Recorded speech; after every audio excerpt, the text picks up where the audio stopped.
que c'est là où on frappe la balle? Est-ce que Volpe est différent des autres? Ou si, s'il y a une tendance globale? Ben écoute, je pense pas que Volpe est différent des autres. C'est lui, c'est comme si on l'avait pris en cobaye, si vous voulez. Là, on s'est dit, gars, on va l'essayer avec lui. Mais non, parce que, tu sais, tu as parlé de la vélocité, Alain. Inévitablement, plus tu lances fort, plus tu affrontes un lanceur qui lance fort, plus tu vas te faire menotter. Au jeu!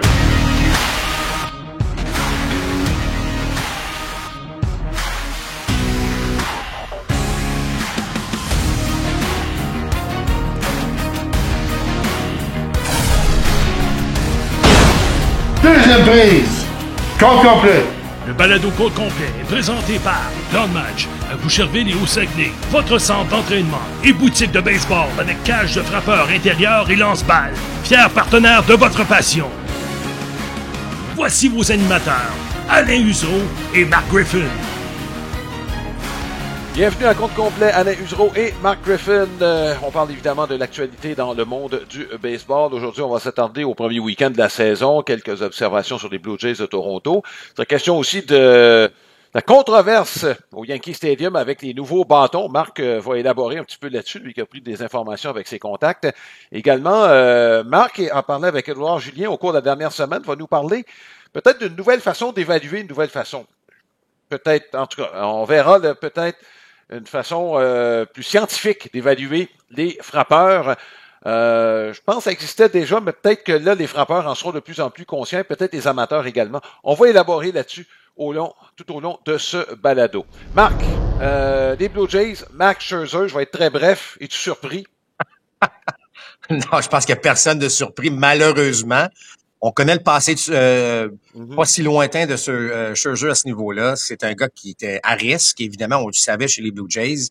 Ce qui m'a un peu tétillé là-dessus, Alain, c'est qu'au moment où il s'échauffait, il mentionnait que ça allait pas nécessairement à 100%.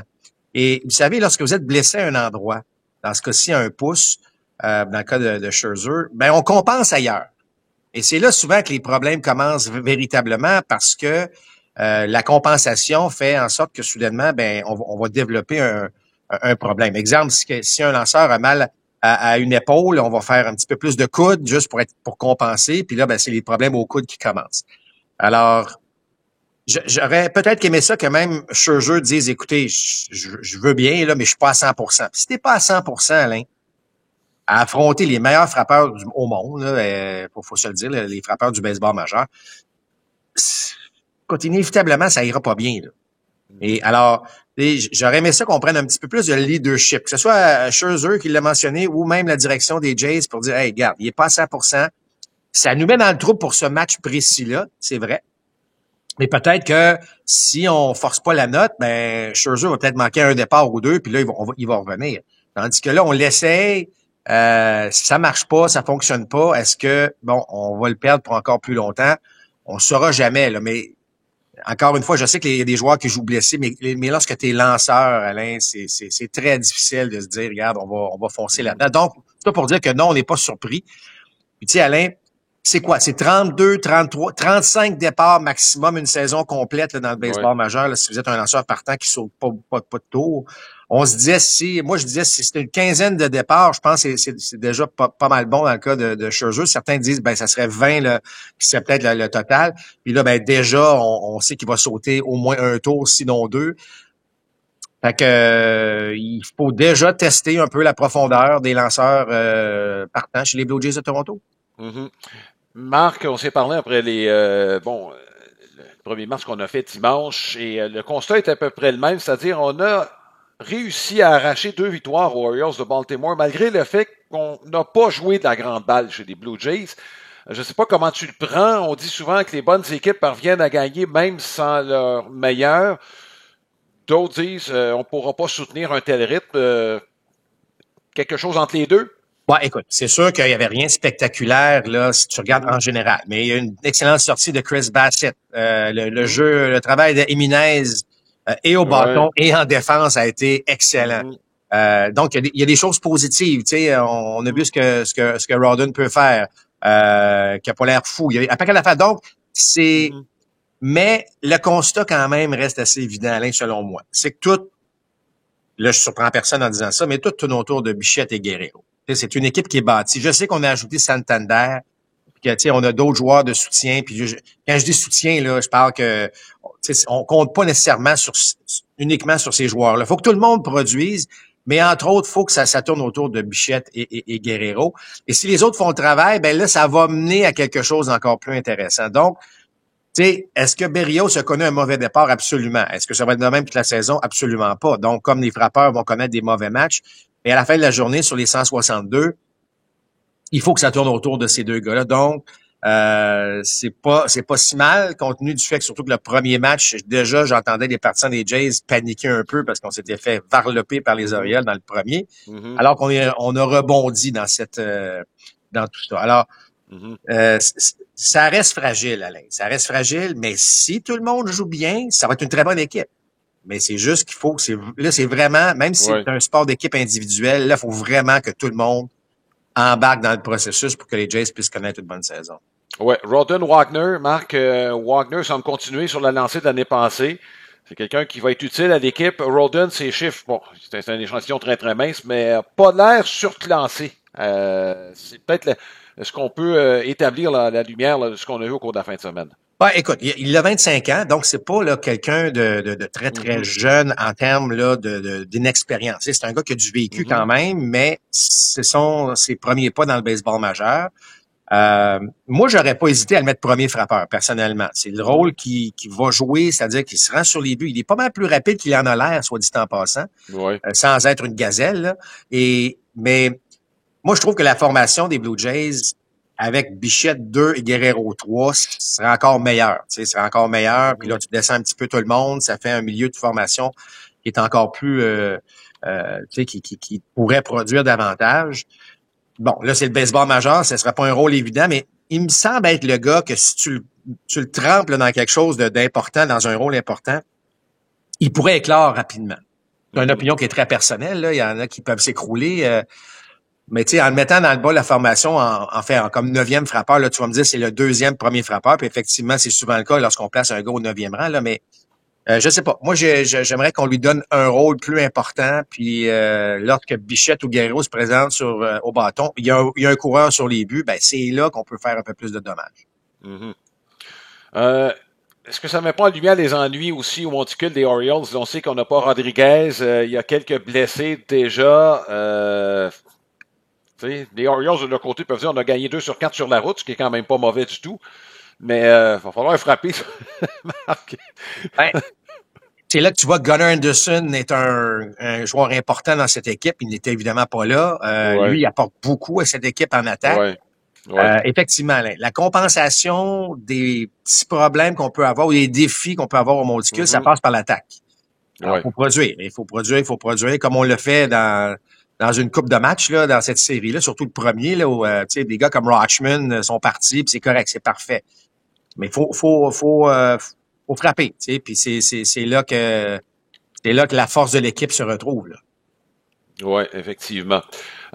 Ailleurs, Marc, j'aimerais ça qu'on parle des Red Sox de Boston et particulièrement de Raphaël Devers. C'est que c'est un échantillon qui est mince, sauf que son début de saison est historiquement mauvais. C'est pas compliqué, là. On n'a pas vu ça beaucoup. C'est un 0 en 16. Ça se peut que tu sois en léthargie. Mais 12 retraits sur des prises qui accompagnent ces 16. Même, on a vu Jason Varitek, à un moment donné, s'adresser à Raphaël Devers. Devers qui emmène pas large, là, présentement. Au cours du camp d'entraînement, il était pas content, il voulait jouer au 3e but, puis il semble même quand on va donner des congés à Bregman que ce sera pas Devers qui va jouer là. C'est difficile de pas faire le lien, Marc, avec ce qui est arrivé au camp d'entraînement puis la tenue de Raphaël Devers. Il y a un lien direct, Alain. C'est sûr qu'il y a un lien direct. Je vous donne un exemple que moi, j'ai vécu. Après ma première saison dans le baseball professionnel, j'avais connu une très, très bonne saison. Même moi, je m'étais surpris. Alors, à mon 2e camp d'entraînement, c'était probablement de tous mes camps d'entraînement mon meilleur. Celui où là, je pense que je me suis vraiment démarqué. Et malgré tout ça, les Dodgers m'ont cédé à nouveau dans le A fort à ce moment-là, alors que moi, j'étais convaincu que c'était mes premiers pas dans le 2A. Puis, j'ai babouné. je pensais pas que je babounais, mais je babounais. C'est-à-dire que là, tu te retrouves dans la catégorie où tu as excellé la saison avant. Donc, tu te dis, là, je fais du surplace. Mais dans ton attitude, il y a de l'injustice. C'est pour ça que j'admire Abraham Taureau, qui a connu un camp tout à fait exceptionnel, par exemple, puis il s'en va, puis dès le premier match, au niveau 3A, il excelle. Ça c'est de la maturité. Ça, c'est quelqu'un là qui mentalement, qui est à la bonne place. Moi, j'étais pas à la bonne place. Je babounais. Ça venait, je frappais pas, puis je disais, c'est bien, là, je frappe pas, puis là, ils vont penser qu'ils ont pris la bonne décision. Tu sais, au lieu de virer ça à ton avantage, moi, j'ai babouné, puis ça m'a pris 1 mois avant de débabouner, tu sais, pour comprendre que ça avait pas d'allure.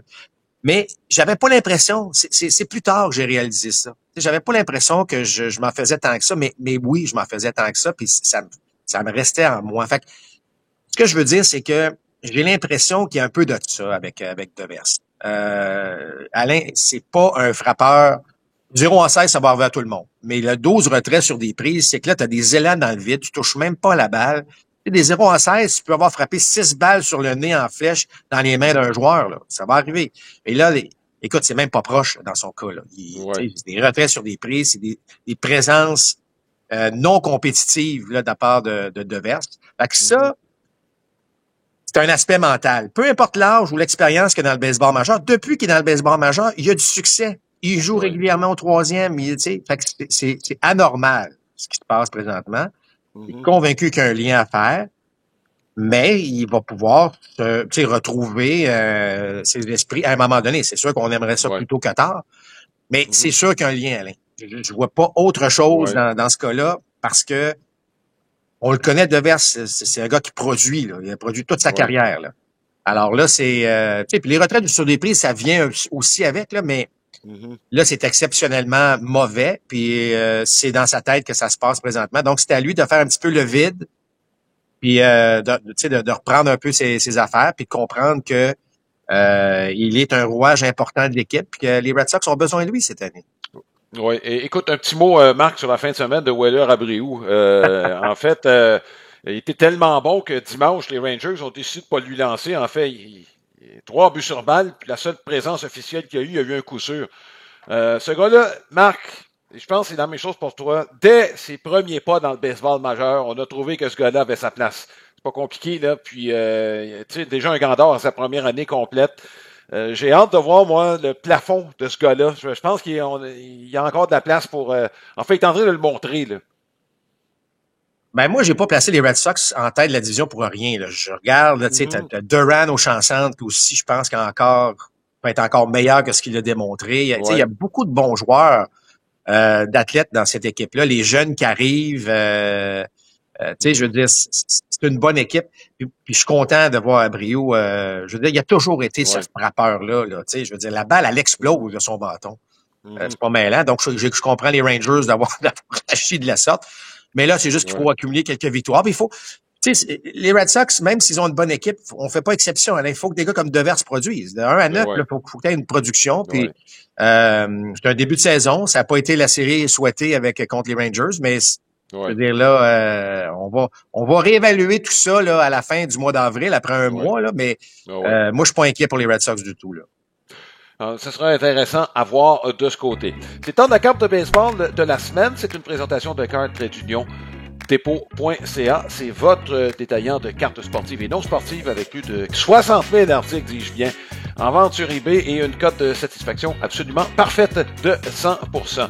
On s'arrête sur Chuck Connors. Je ne sais pas si tu te rappelles, Marc, de la série qui était en français, c'était L'homme à la carabine. C'est peut-être un peu avant ton temps, ça, Marc. Oui, c'est avant mon temps, je le confirme. La vedette principale, c'est un ancien joueur de baseball du nom de Chuck Connors. Et Chuck Connors a joué avec les Royaux de Montréal. Mais avant de jouer au baseball, il a joué au basketball professionnel avec les Celtics de Boston. Donc, un vrai athlète. Il avait un physique assez imposant. Et sa carte, c'est une carte d'une série qui est des années 80 de Baseball Card Magazine. C'est une de ces éditions, c'est une revue qui n'existe plus aujourd'hui. On a créé et inséré quelques cartes, dont celle de Chuck Connors. Tu comprends que c'est un personnage qui, par la suite, s'est fait connaître sur la scène plus que sur un terrain de baseball. Donc, on a décidé de faire une carte à son effigie en 1985. The Rifleman, pour la forme, c'est une série qui a été présentée à ABC, réseau américain, à la fin des années 50, de 58 à 63 plus précisément, et présentée, évidemment, doublée au Québec. C'est très bref, Marc, parce qu'évidemment, 63, c'est l'année où je suis né. Je comprends que c'est par la suite. Je me rappelle très brièvement de son visage, Chuck Connors, qui a joué dans différents films. Les westerns étant très populaires à ce moment-là, puis il y avait le physique de l'emploi. Donc, il y a eu une très, très belle carrière sur la scène. On peut dire qu'il a pris la bonne décision en troquant là, le gant de baseball là, pour le micro ou encore la scène. Alain, je prends quelques instants pour souligner notre partenaire principal, Plan de match. Et maintenant, c'est pas une adresse, mais bien 2 adresses pour Plan de match. Donc, évidemment, à Boucherville, où je me retrouve présentement. Donc, cage de frappeur ici à Boucherville. Donc, des cours privés, évidemment, tout l'équipement que vous désirez pour le baseball. Et maintenant, au Saguenay, précisément, c'est à Jonquière. C'est une boutique là-bas à Jonquière. Allez-y pour tous vos équipements de baseball.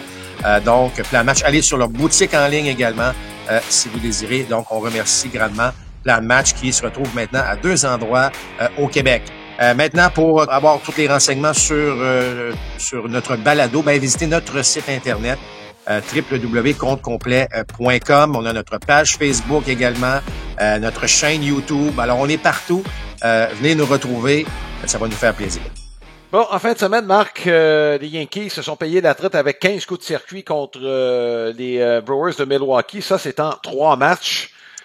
Et les discussions ont porté sur une nouvelle pièce d'équipement, c'est-à-dire le bâton torpedo.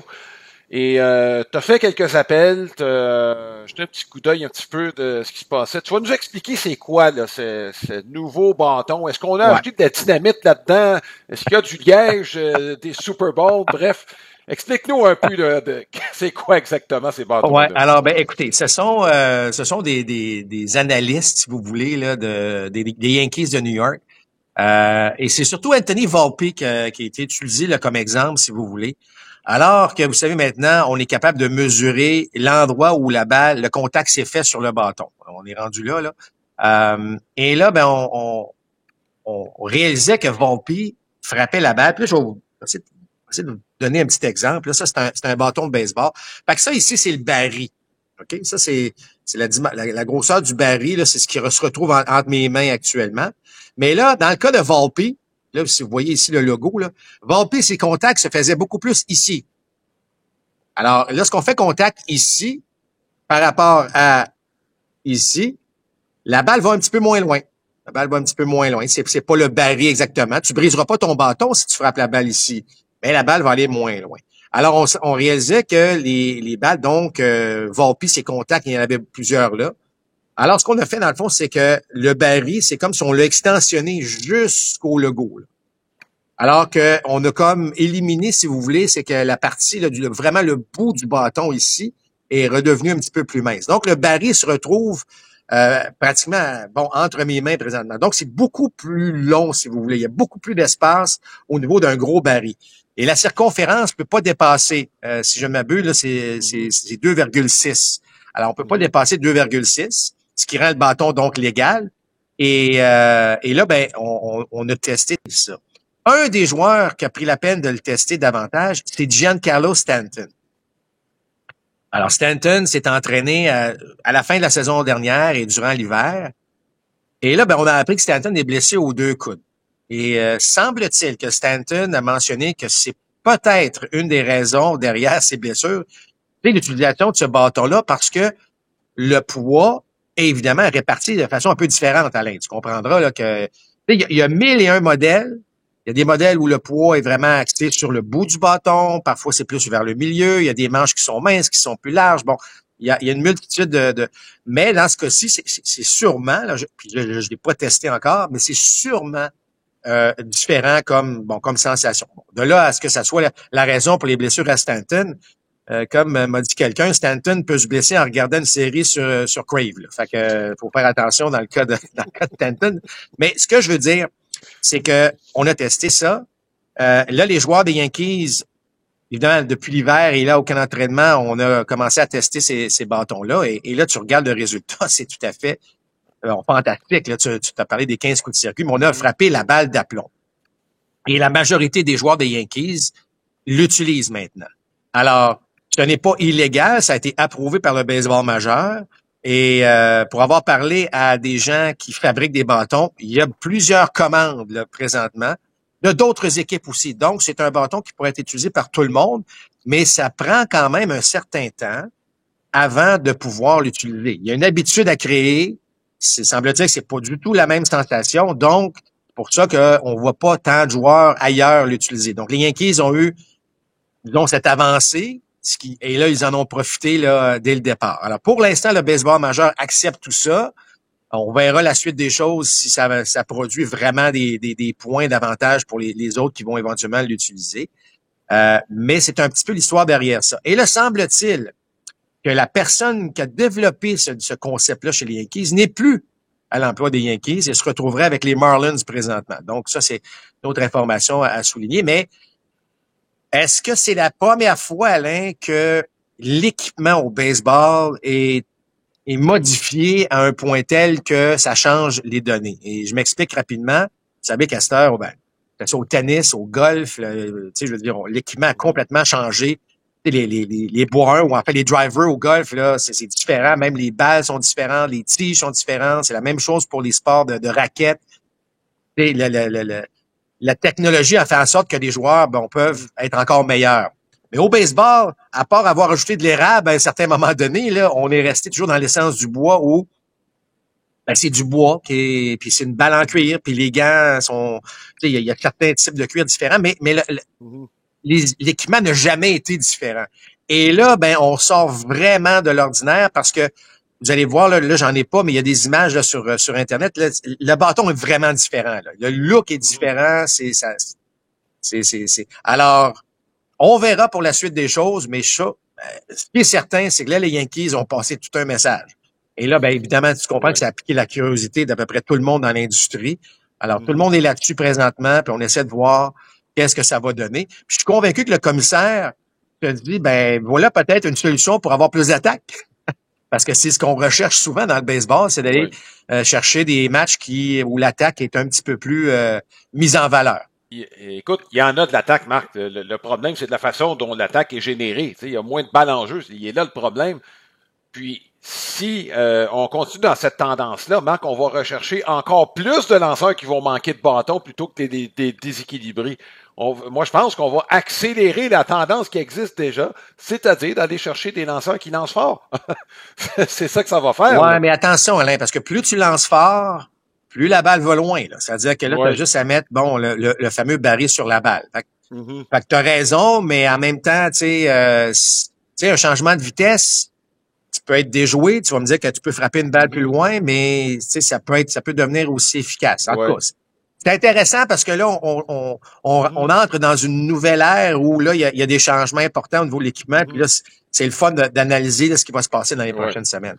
J'ai une question, Marc, sur le plan technique. Tu as fait référence à Anthony Volpe et l'endroit où il frappe la balle généralement. Est-ce que c'est là où on frappe la balle? Est-ce que Volpe est différent des autres?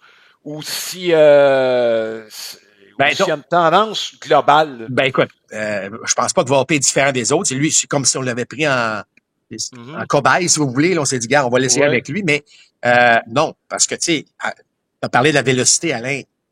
Inévitablement, plus tu lances fort, plus tu affrontes un lanceur qui lance fort, plus tu vas te faire menotter. Là. C'est dur d'amener la vitesse de tes mains à un moment donné. Il y a une certaine limite. Là. Donc, c'est probablement un constat en général où les gars se font un peu menotter. Le bâton ne brise pas à cet endroit-là. Le bâton va briser si la balle atteint le bâton au bout du bâton ou près des mains. Ça, c'est les deux endroits là où si un frappeur est surpris ou désynchronisé, c'est là que le bâton va briser. Mais à ces endroits-là, le bâton ne brisera pas, mais habituellement, le rôle du lanceur, c'est de menotter le frappeur. Et là que la balle t'en va nulle part. C'est lorsqu'elle est frappée à cet endroit-là. Alors que là, semble-t-il que la balle...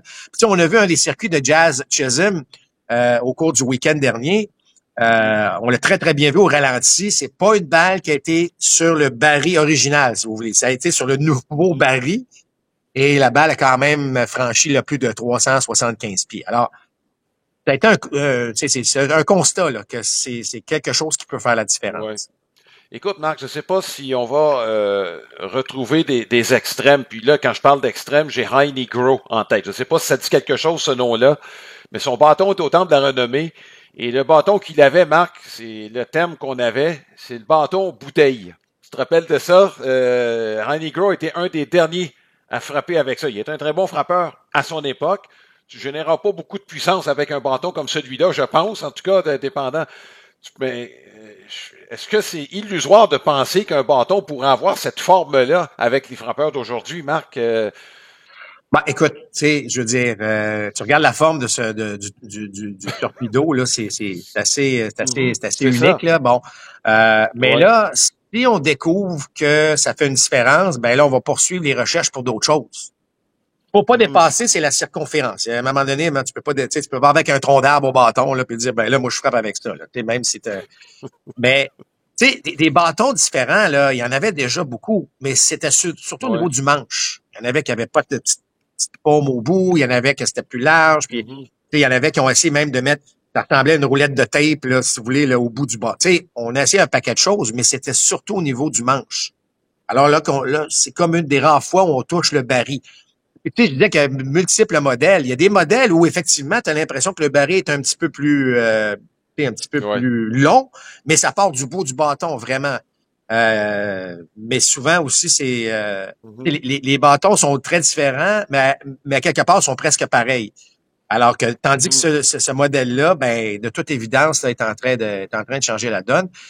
J'ai hâte de voir d'ici un mois ou deux, Alain. Est-ce que plusieurs autres joueurs des autres équipes vont l'adopter? Est-ce que ça va fonctionner? Je suis convaincu qu'on est déjà en train de... Parce que pour avoir parlé à quelques compagnies, il y a des commandes là, qui se font là, présentement. Donc, j'ai l'impression que on pourrait voir ça, ces bâtons-là, de façon le plus constante là, dans les prochaines semaines.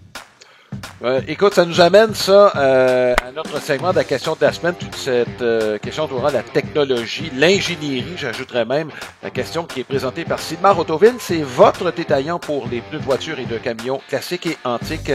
Je vous invite à consulter le www.sylmar.ca. Après le premier week-end, vous avez regardé quelques matchs. Est-ce que la zone électronique, avec les deux contestations, là, est-ce que ça vous manque? Est-ce qu'on devrait peut-être accélérer l'adoption de ça? Ce ne sera pas cette année. Plusieurs prétendent que dès l'année prochaine, on le verra. Envoyez-nous vos commentaires. T'en penses, Alain? Ouais, je pense que oui. Je pense que j'ai vu quelques décisions, Marc. Même dans le match de dimanche, on l'a vu à un moment donné, là, il y a un frappeur qui aurait dû être retiré sur des prises. C'était assez évident, là. Ça change complètement. Puis je le sais, il y a l'aspect humain dont on va parler, mais c'est toujours la sempiternelle question. Est-ce que tu aimes mieux l'aspect humain ou avoir la bonne décision?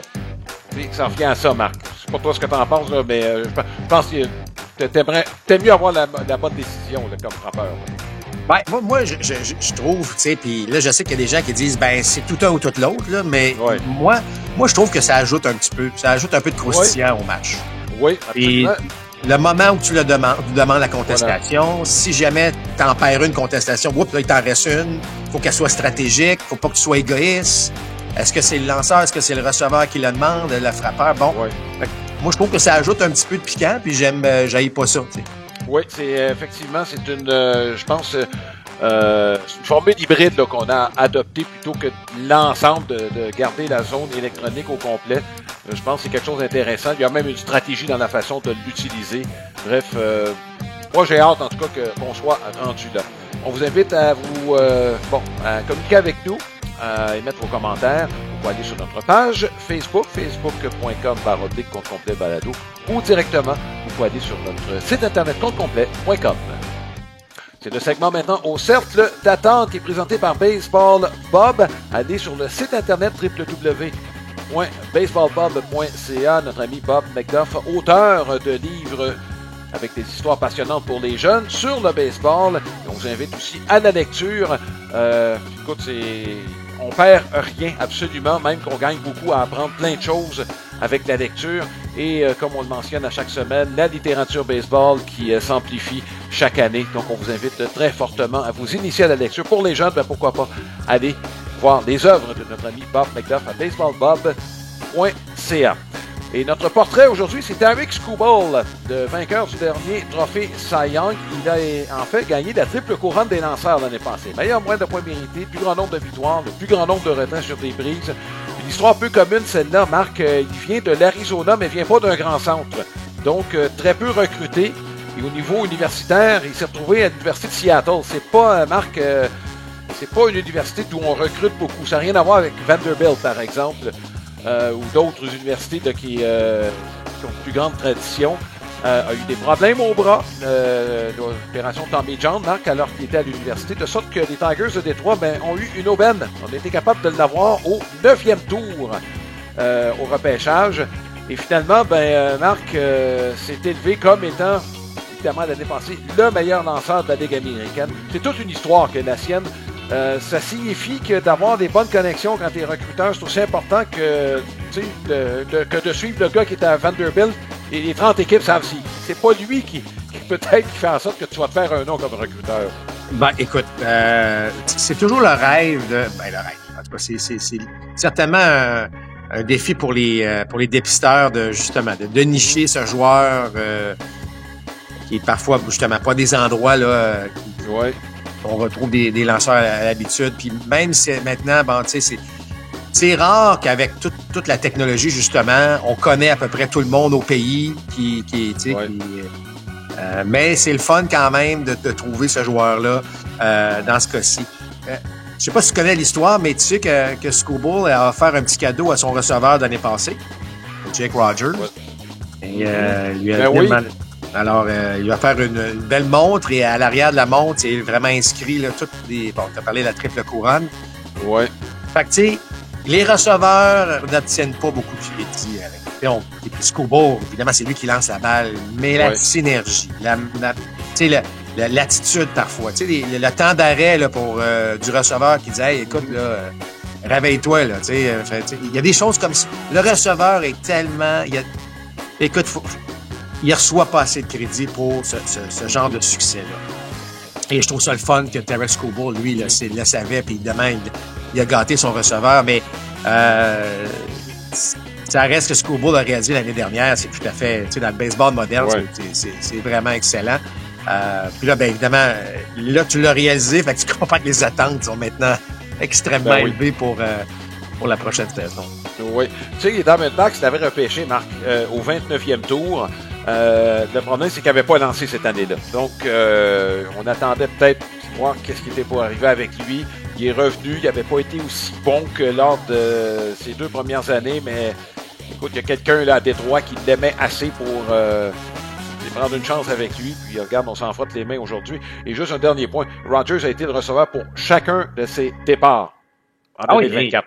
Écoute, c'est ça. Fait que, je veux dire, il y a quelque chose là. C'est pour ça que Greg Maddux, rappelle-toi, il avait son receveur attitré. Il y a une importance. Il faut que le receveur pense comme toi. Il faut que ça soit simple. Le receveur, c'est lui qui dit, écoute, là, on la lancera plus. Ta courbe, par exemple, est flat aujourd'hui. Elle ne marche pas. On change complètement la stratégie. C'est le receveur, souvent, qui va le proposer, qui va dire, hey, regarde, là, t'arrives, les gars sont prêts pour... Fait que le receveur a vraiment beaucoup de responsabilités derrière les succès, évidemment, d'un lanceur comme Tarik Skubal.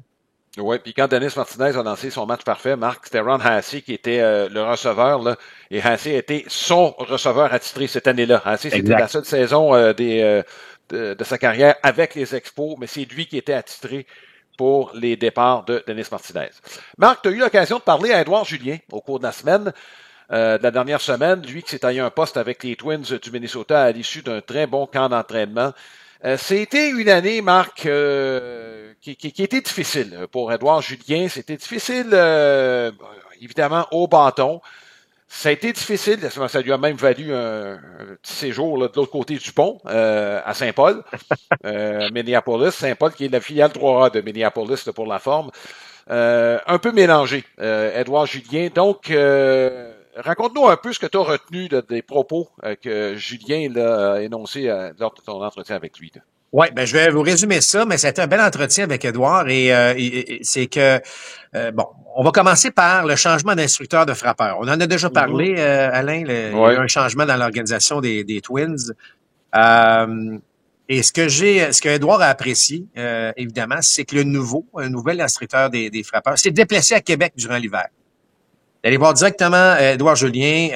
Ce que j'ai su, c'est qu'il l'a fait à quelques joueurs seulement, 4 joueurs de l'organisation. Il a rencontré tout le monde, mais tu sais, parfois c'était via un Zoom, parfois c'était en Floride, bon, mais il s'est déplacé pour des joueurs, dont Édouard.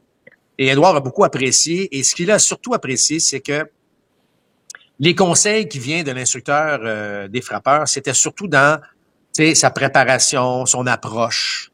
Très peu de technique. Très, très peu de technique. Alors que l'ancien, sans faire de comparaison, était très, il faudrait que tu fasses ci, il faudrait que tu fasses ça, tu montes tes mains, tu baisses tes mains, tu sois plus là.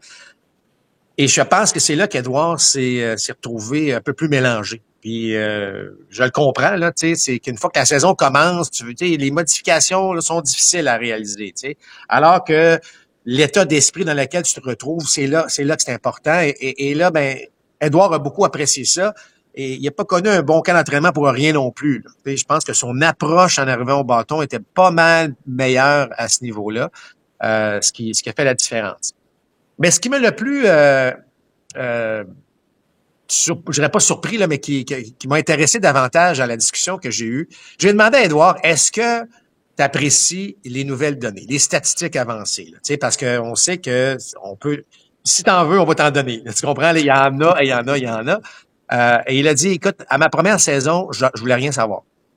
Je voulais moi-même, de mes propres yeux, voir c'est quoi la rapide, m'ajuster au balai fait, tout ça. Puis, Edouard, rappelez-vous, avait connu quand même un certain succès, évidemment, à sa première saison. Mais là, là, ça l'a rattrapé un peu. Alors, il a voulu utiliser les statistiques avancées avec des changements mécaniques.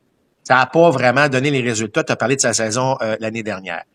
Mais là, il a appris à connaître l'information qu'on a et sur lui et l'information qu'on a et sur les lanceurs. Puis là, Alain, on va pas mal plus loin qu'une statistique avancée, puis je m'explique.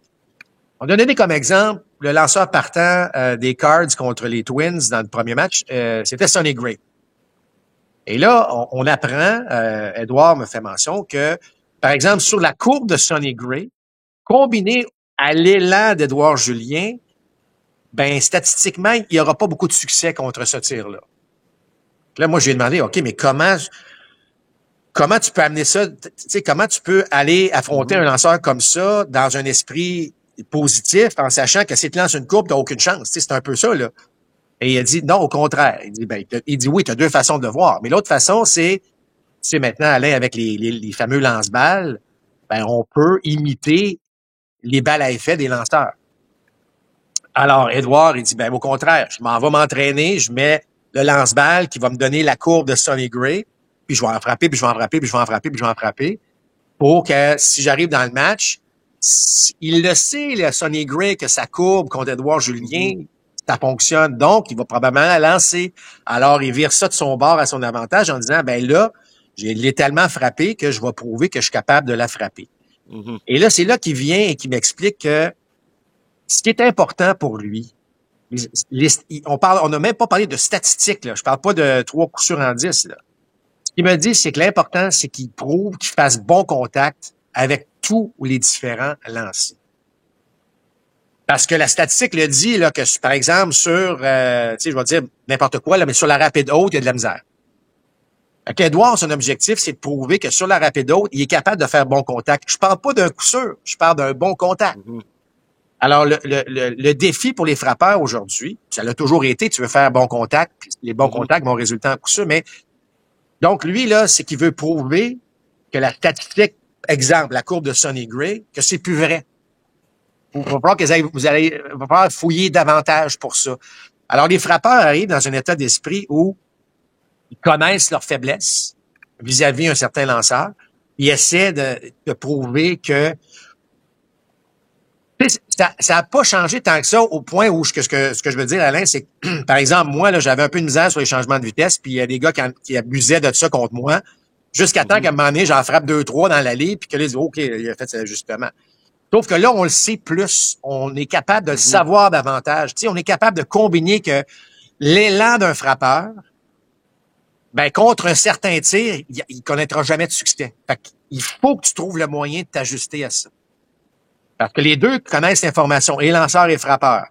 Et là, ben, si tu es en train de prouver que tu es capable de le frapper, ben là, le lanceur va être obligé de changer de stratégie. Puis là, peut-être qu'il va revenir à la balle rapide, alors que toi, t'aimes ça, la balle rapide. Alors, c'est un jeu, là.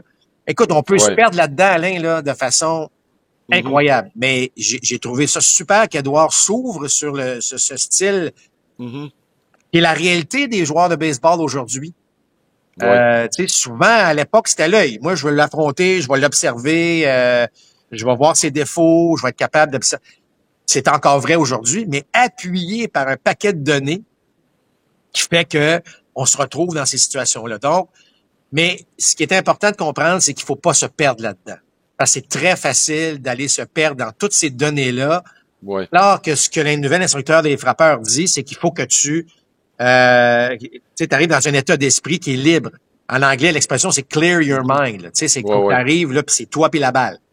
Alors, imagine-toi, là, c'est tout un défi pour les frappeurs. Là, je parle de frappeurs, évidemment, là, parce que c'est le cas d'Édouard Julien, là, mais tout un défi pour le frappeur, sachant les données qu'on vient de se dire, que là, t'affrontes le gars, puis de pas avoir dans ta tête un paquet de pensées qui va te dire, ben là, il faut que je fasse ci, il faut que je fasse ça. Donc, ce que je veux dire, c'est que ça prend aussi une discipline d'utiliser l'information, mais de l'amener de façon intelligente.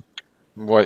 Est-ce que tu vois l'évaluation des frappeurs changer statistiquement, Marc? Parce que si tu as 600 présences au bâton, si tu frappes la balle d'aplomb, les chiffres vont le représenter éventuellement. Dans un échantillon qui est mince, regarde, Arraez, on l'a bien vu, là. Il est 0 en 14, je pense, là, présentant, ou 0 en 13. Il a frappé 2 balles d'aplomb dans le match de dimanche qu'on a présenté. Donc, éventuellement, s'il frappe la balle d'aplomb, ça va tomber. Mais est-ce que tu vois, tu sais, Marc, la moyenne au bâton, j'y accorde plus ou moins d'importance. Puis Arraez, c'est un cas extrême. C'est un gars qui frappe pour 300, mais un MPP qui est à peine au-dessus de la moyenne du baseball majeur parce qu'il apporte pas grand-chose d'autre.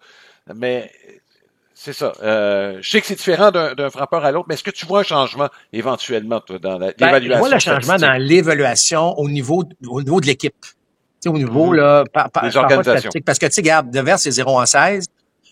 Puis Arraez pourrait être 0 en 16. Mais c'est pas le même 0 en 16. Tu comprends? Ouais. C'est un 0 en 16 de 12 retraits sur des prises d'un bord, puis l'autre bord, c'est probablement 5 à 6 balles frappées sur le nez, mais qui ont été saisies. Fait qu'on n'est pas à la même place. Fait que tu sais, c'est sûr qu'un gérant va dire à Arraez, regarde, t'es 0 en 16, moi. Mais tu sais, si t'avais été moindrement chanceux, dans le sens que si la balle, tu la frappes un pied à droite ou un pied à gauche, tu frappes 350. Tu sais, je veux dire, c'est pour ça que c'est frustrant pour un frappeur qui est dans une mauvaise séquence. Mais c'est pas la réalité. La réalité, c'est qu'il a frappé la balle d'aplomb. Alors que Devers, ben, c'est des élans dans le vide. Alors, lui, il est vraiment dans le trouble, puis là, il va vraiment falloir qu'il... Mais le partisan, lui, il va regarder 0 en 16, 0 en 16, il va dire, hey, les deux sont pourris. Tu sais, il va dire, c'est ça. Alors, l'évaluation, peut-être, mais t'as raison de dire que sur le 600 à présence, tu sais, si t'es frappes d'aplomb, tu vas finir par jouer, puis tu vas finir par avoir une bonne saison. Puis, dans le fond, Édouard, c'est ce qu'il disait. L'année dernière, pas assez de contacts francs. Beaucoup de retraits sur les prises l'année dernière. Tu sais, Alors là, il veut revenir avec ses contacts francs et inévitablement, ça va lui permettre d'avoir plus de succès que l'année passée. C'est juste que les données, Alain, tu sais, c'est un entretien d'à peu près une quinzaine de minutes que j'ai eu avec, là, mais je veux dire, je pense que si on avait 1h30, il aurait continué à tenter de dire, ben, alors, tu sais, tu peux te perdre là-dedans, puis ça prend toute une discipline pour le frappeur de tenter d'amener ça positivement, là. Oui, puis si je peux ajouter, Marc, dans le cas d'Édouard Julien, même à son entrée dans le baseball majeur, c'est un gars qui avait le profil parfait du type de joueur moderne. Oui, patient, but sur balle, un peu de puissance aussi. Puis, exact. Et je reviens rapidement à Abraham Taureau, tu sais, Abraham Taureau qui a connu un camp exceptionnel, puis j'en ai parlé un petit peu tantôt, il a pas babouné, il s'est retrouvé, il s'est retroussé les manches. Et ça, c'est probablement dû au fait qu'Alex Cora lui a dit, hey, t'es proche là, puis tu vas être rappelé, puis continue ton bon travail. Fait que ça, c'est extrêmement motivant. Fait que tout cet aspect mental-là est extrêmement important pour les succès d'un joueur. Puis ce qu'on a dit à Édouard Julien, tu sais que les Twins se sont excusés, hein? Les Twins se sont excusés parce qu'on sait qu'on l'a mélangé. On l'a mélangé avec tous les détails techniques, puis essaye ici, puis essaye ça. On s'est dit, on n'avait pas l'affaire à tenter de changer ton élan. Ça, j'ai trouvé ça formidable que de la part de l'organisation des Twins. Et là, Edouard comprend que, tu sais, Là, évidemment, il n'y a pas un poste régulier. Fait qu'il sait que les prochaines présences, peut-être, ça va être des présences comme frappeur suppléant. Ben, c'est d'avoir une bonne présence puis de frapper une balle d'aplomb avec la préparation qu'il y a. Mais tu vois que mentalement, il est une bien meilleure place qu'il l'était l'année dernière. Ouais, j'ai bien hâte qu'on le fasse jouer un peu plus régulièrement par ailleurs. On présente 3 matchs. C'est commencé le baseball majeur. On est à la première semaine d'activité. Et 3 matchs, lundi, mercredi, vendredi. L'horaire des matchs de la semaine à RDS. C'est une présentation de Lester's. C'est le maître du smoked meat et des hot dogs. Et ce, depuis 1931. Pour un match, un barbecue, un festin en famille. Lester's, c'est toujours la marque à prendre. C'est un rendez-vous pour tout le monde. Disponible chez votre épicier préféré. 3 matchs ce lundi. Pittsburgh contre Tampa Bay. Pittsburgh qui a des aspirations au moins jouer pour 500. Puis si ça tourne bien, peut-être qu'on pourrait avoir des aspirations d'un personnel de lanceur qui est pas mauvais. On se croise les doigts pour Jared Jones. Blessure au coude, mais pas de problème ligamentaire, dit-on. Donc, Pittsburgh-Tampa Bay, ce lundi, 19h à RDS. Mercredi, on verra le bâton torpedo des Yankees de New York contre les Diamondbacks de l'Arizona. Mercredi à compter de 19h. On pourra les voir de nos yeux. Et dimanche prochain, on verra les Red Sox de Boston au Fenway Park contre les Cards de Saint-Louis. C'est un match qu'on va prendre en cours. Il y a beaucoup d'actions. Enfin, il y a beaucoup de matchs et d'activités sportives qui vont être présentées à RDS. Donc, c'est à RDS 2 que les Red Sox vont accueillir des Cards. Match en cours autour de 19h30. Mais j'espère que ce balado vous a plu. Alain Usereau, Mark Griffin, en compagnie de notre maître technicien Martin Villeneuve. On vous souhaite de passer une très belle semaine. À très bientôt. Balado compte complet vous a été présenté par Plan de Match à Boucherville et au Saguenay, fiers partenaires de votre passion.